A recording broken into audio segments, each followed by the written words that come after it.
Que hoje com um tremendo tema aqui para você, viu? É um tremendo que vai fazer você tremer, né? De alegria, de emoção, né? De unção, não é isso? É humildade, o portal da honra. Então, meu querido, a humildade, ela quebra qualquer paradigma, qualquer, sabe? Quebra orgulho, quebra soberba, quebra tudo, né? Vamos ser humildes porque Jesus nos deu esse exemplo. Nós temos em Lucas 24, de 1 a 3, que fala assim: mas no primeiro dia da semana, alta madrugada, foram elas ao túmulo, levando os aromas que haviam preparado. E encontraram a pedra removida do sepulcro, mas ao entrarem não acharam o corpo do Senhor Jesus. Jesus é o centro da eternidade e da história. Nele convergem todas as coisas, na terra e no céu.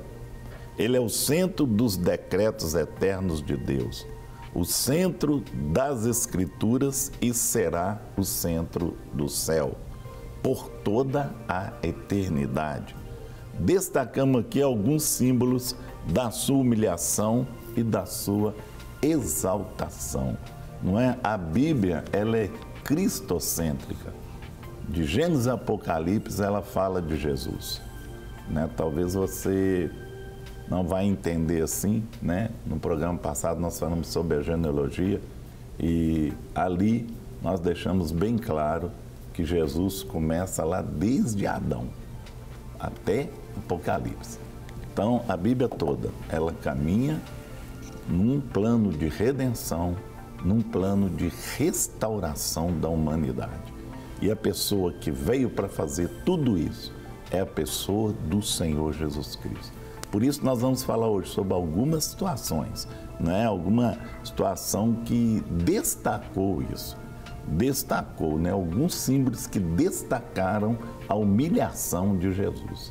Então, né, nos dá um banho de humildade, não é isso? Então nós vamos falar sobre isso, fica atento aí, não é? Pega um caderninho para você anotar aí e tal, né? Ou anota no celular, ou então só ouve ou assiste, né? Deus quer falar no seu coração. Amém, é isso mesmo. E isso que nós temos que estar assim, abertos, sensíveis, né? Para que o Espírito Santo de Deus tenha liberdade de ministrar o nosso coração. E nós sabemos que nos dias de hoje, cada vez mais esse príncipe desse século, ou seja, tem trabalhado tanto pelo sistema de governo como a influência mesmo do espírito desse século, de tornar as pessoas cada vez mais egocêntricas, né? Como o pastor Guerra falou aqui, a questão de sermos cristocêntricos, ou seja, a Bíblia é cristocêntrica e nós devemos sempre, né, buscarmos isso, ou seja, o Senhor é o centro da nossa vida.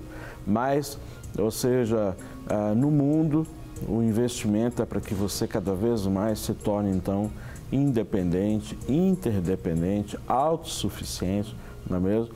E visando sempre o seu bem-estar, ou seja, o homem sendo o centro, todas as coisas gravitando ao seu redor, tantas pessoas, a igreja, a família, não é? Ou seja, você é o centro, não é? E quando nós olhamos para as Escrituras, e principalmente o que nós vamos abordar hoje, não é? Nós vemos ali Jesus, o Senhor, o Filho de Deus, o Criador de todas as coisas, então se fazendo como homem, não é?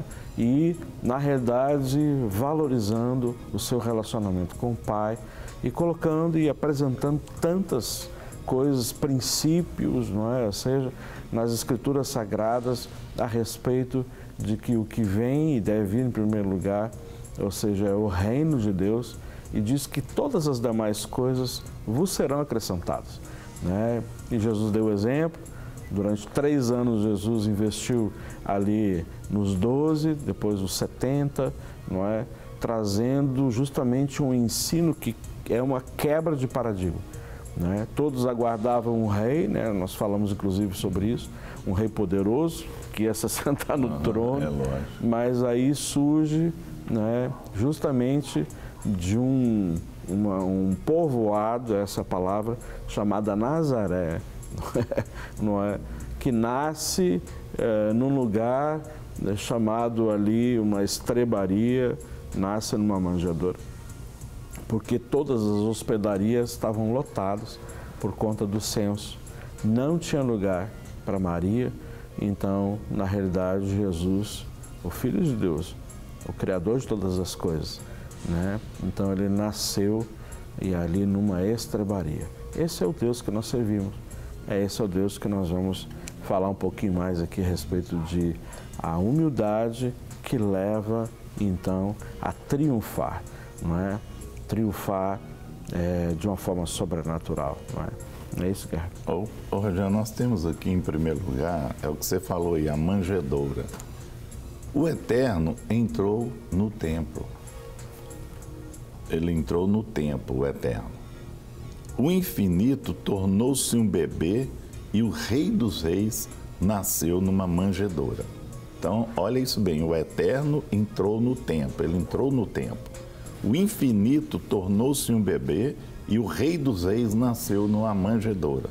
Sendo rico, se faz pobre. Sendo santo, foi feito pecado. Sendo bendito eternamente, foi feito maldição. A manjedoura é um golpe no orgulho dos homens, pois Jesus veio como cordeiro, como servo, como alguém que, sendo Deus, não julgou como usurpação ser igual a Deus. Você imagina um povo esperando um rei assentar num trono como Salomão, né? Calçar sandálias de ouro, né? Colocar aquelas vestimentas riquíssimas, né? Aquelas roupas riquíssimas, um trono todo de ouro. E de repente esse rei chega numa manjedoura, rodeado de animais, não tinha nada. Ali foi feito um berço com, sabe, com o que tinha ali, com feno, com capim, sabe? Então, assim, para aquele povo, cheio de orgulho, não é? Cheio das coisas lá, e o que acontece para a sociedade? Para eles é humilhante. Mas a Bíblia fala que aqueles que se humilham serão exaltados. Jesus veio ser exaltado pelo Pai, e não pelo povo e nem pela multidão. Muitas vezes as pessoas estão esperando ser exaltados pelas pessoas. Espera que Deus, no momento certo, é que vai te colocar no local de honra, e não o homem. Jesus não preocupou com isso, Deus não preocupou com isso. Deus era dono de todas as coisas. Em poucos instantes, Deus podia construir um palácio e colocar Jesus lá dentro. Mas não, Ele nos deu um exemplo de humildade. A manjedoura é um exemplo de humildade para a nossa vida. Sabe, é um exemplo de humildade. Muitas vezes você está reclamando aí. Muitas vezes as pessoas têm tudo e reclamam. Não, esse trem está ruim aqui, está faltando isso. Fica procurando coisas para inventar, sabe? Trocando coisas desnecessárias. Tem gente que tem tudo. Chega e ainda reclama da vida ainda. Ah, está faltando isso para mim, está faltando aquilo. Olha o que você tem. Pensa em Jesus, que veio na manjedoura e tinha condições de, não é, montar um palácio, montar tudo. Mas ele veio numa manjedoura. Meu querido, eu não sei até onde está esse orgulho seu. Sabe? Até que fundo do poço está esse orgulho. Tira isso de lá, meu cara. Quebra isso. Coloca a manjedoura dentro de você e você vai ver como é que as coisas vão mudar. Não quer ficar um segundo por fora da nossa programação? Agora você pode nos acompanhar através das plataformas digitais. Queridos amigos e amigas, preciosos irmãos e irmãs, não perca tempo. Acesse, curta e siga-nos. Fique por dentro de tudo o que acontece aqui. Rede Super, inspirando você.